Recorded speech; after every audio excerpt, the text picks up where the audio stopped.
Whistleblower/leaker Edward Snowden's penchant for mischief. We've learned that back in 2009, while working for the CIA in Geneva, he accessed his personnel file and tried to change parts of his evaluation. But the CIA said in a statement that they did not file a report on Snowden at the time that indicated he tried to break into classified computer files. This latest revelation, however, it's part of the ongoing investigation into how Snowden accessed and shared classified information from the National Security Agency. Meanwhile, Snowden has been settling into his new life in Russia. His lawyer says he's soaking in Russian culture, learning the language, and enjoying asylum. Apparently, he also has a girlfriend, hopefully one who loves to blog as much as the last one.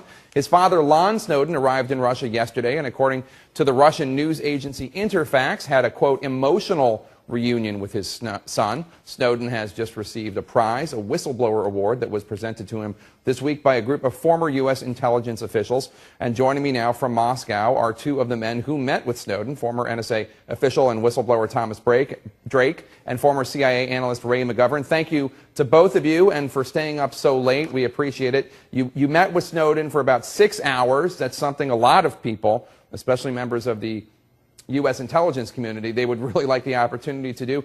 What is his life like now, and how would you describe how he's living?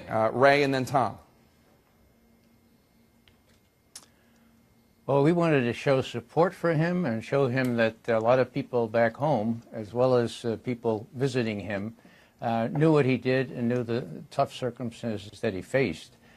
He appeared quite well. He was very articulate and very well up on things like the suggestions by the head of the House Intelligence Committee, Mike Rogers, and former CIA Director Mike Hayden, that Snowden might well be put on the kill list for assassination. When I asked Snowden about that, he just shook his head as if to say, my goodness, what have we come to? And Tom, I read a comment. By all of his accounts, he's settling in quite well.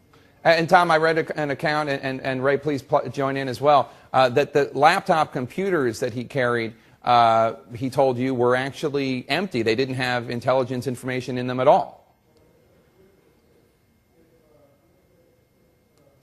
You don't need to carry laptop computers to carry out information. Laptop computers just are the place in which you look at things. I believe that's largely a myth.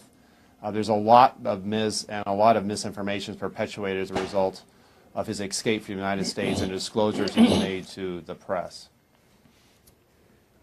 And Tom, were you told not to go to Russia by the Obama administration? Did they weigh in at all?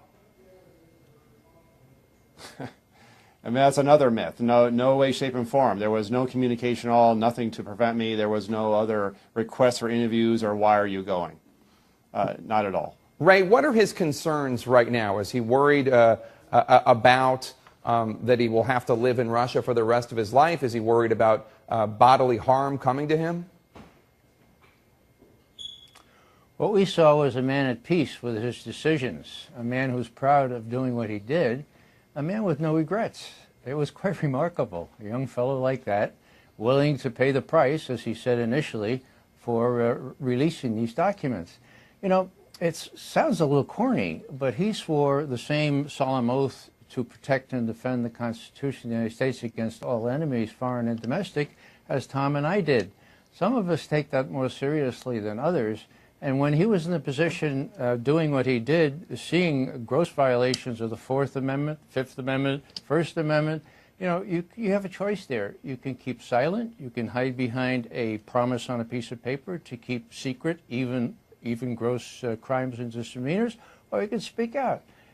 What we admire in Ed Snowden is he chose to do the latter. He chose to speak out expressly so that the rest of the Americans could know what was being done to their civil rights under the Bill of Rights of the Constitution. And Tom, I know you have strong feelings about claims being made by the Obama administration that what Ed Snowden did made it more difficult for the U.S. government to protect U.S. citizens from terrorism and other threats. Why are those officials wrong? The officials are wrong because it's secrecy. It's actually subverting our own security. And they do not want the truth about their conduct, violating the Constitution, violating the sovereignty of individuals, as not just U.S. citizens, but also citizens in other parts of the world. and that they're also violating existing congressional legislation, including the FISA Amendments Act as well as the Patriot Act, if truth be told. All right, Ray McGovern, Thomas Drake, thank you so much. I know it's late in Russia. We look forward to seeing you at a better time zone for you than the current one. Thanks so much again.